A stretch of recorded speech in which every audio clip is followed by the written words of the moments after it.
Hey, what's up everybody? In this video we're going to quickly go over a Firebird set, a Firebird build and gear.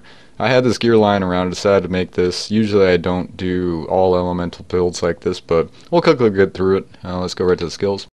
I have Disintegrate with Convergence, Hydra with Mammoth Hydra, Energy Armor with Prismatic Armor for defense, Familiar with Spark Flint, Magic Weapon with Ignite, Black Hole with Blazar.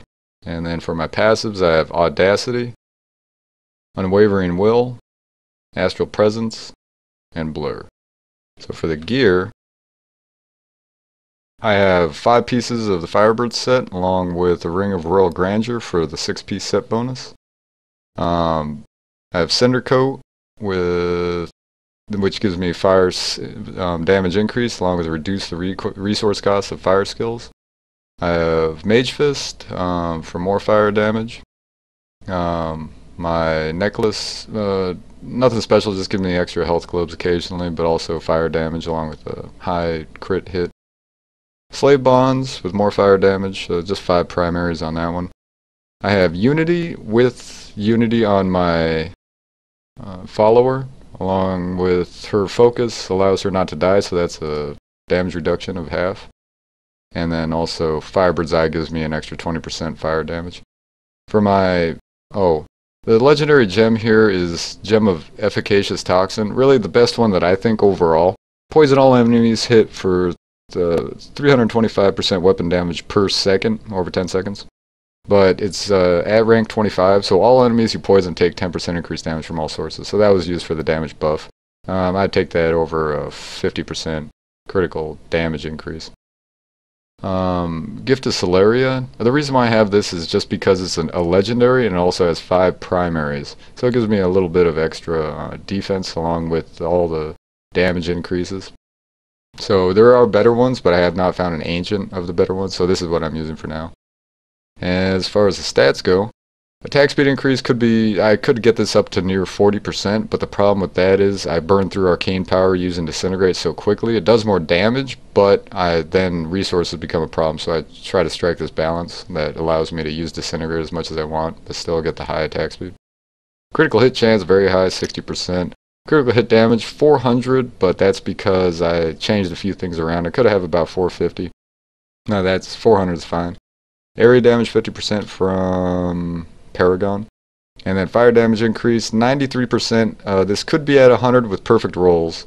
I'm missing about 7%, and I think I could get that about up to 125 if I had everything right. So that's very high. As you can see, my damage standing still is 2.1 million.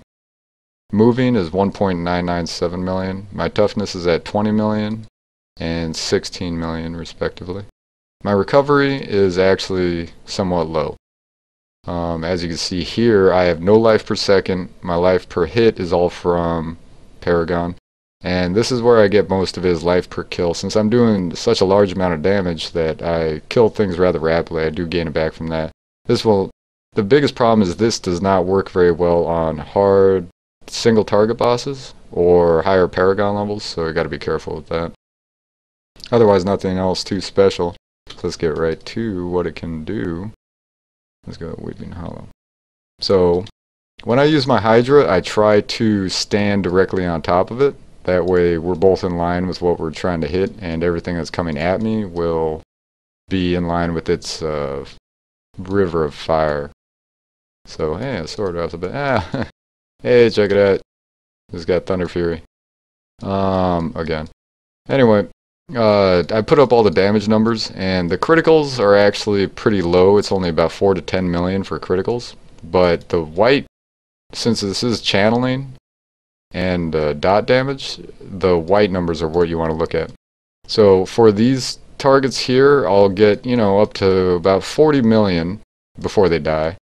But on the tougher enemies, I believe I'll get up to about 90 million once they start burning, and I keep everything up. So that's where the real number, or the real damage lies, is not in critical, but in that white damage. So if you closely look, which I should actually just take out those criticals, but oh The white damage is where the real damage is at. So I'm actually pretty happy with this build. You do have to kite a little bit. There are no CCs with any of the gear or anything that I have. So that's why I do have Audacity for that 15% increased bonus damage for when enemies get close. That way I could nuke them down even faster. But there isn't much of a problem on Torment 6, and I'm sure it's greater rifts up to about 25, 28 should be no problem. Getting higher than that, my defense would be a little too low. So,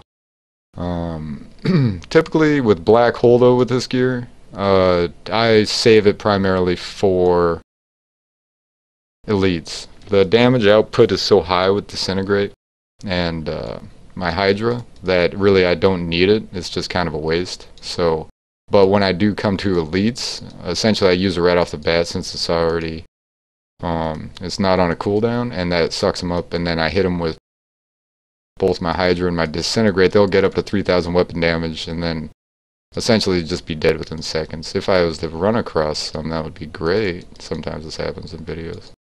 But as you can see, it's extremely powerful. These skills are the ones that I like the most for this, because of both their group damage and their single target. Now I can get a little better single target damage off of other skills, but then I would have a reduced group and vice versa. So these two skills, well, three skills are the what I find the most useful for all situations. That's why I'm going with these.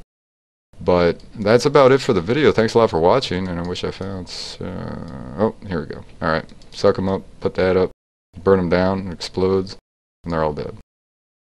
Easy money. So that's why I typically don't use Black Hole that often. Just so when you first walk up on them, they're usually grouped up. So now you can immediately get them up to 3,000% weapon damage, and then really not worry about it after that. Once they're released from the Black Hole, they should already be on their way to death, and then you can just kite them. So, alright, thanks a lot for watching. If you like this or any of my other videos, make sure to like and or subscribe, and I'll see you next time. Thanks a lot.